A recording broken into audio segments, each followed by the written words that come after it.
கர்த்தருடைய பரிசுத்தமான நாமம் மகிமைப்படுவதாக.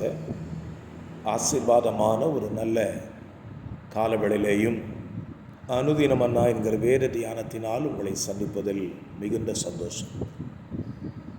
இந்த காலவேளையிலேயும் கர்த்தர் கிருபையாய் நமக்கு ஒரு நல்ல நாளை கூட்டி கொடுத்திருக்கிறார். ஆண்டவருக்கு நன்றி சொல்லுவோம்.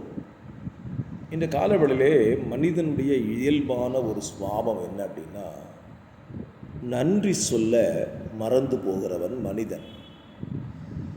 தனக்கு ஒரு நன்மையை எதிர்பார்க்கிறான்.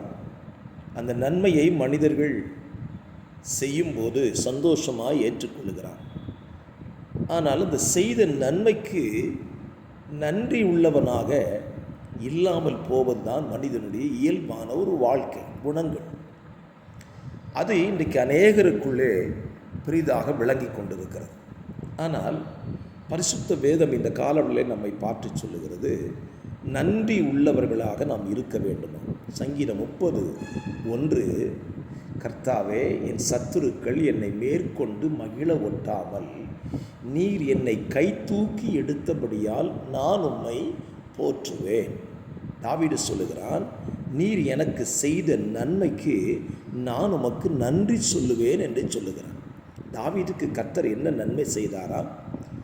அவனுடைய சத்துருக்கள் அவனை மேற்கொண்டு மகிழ விடாமல் கர்த்தர் சத்துருவின் கையிலிருந்து தாவீதை தூக்கி எடுத்தாராம். பாருங்க, எவ்வளோ பெரிய நல்ல தேவன் ஆண்டவா.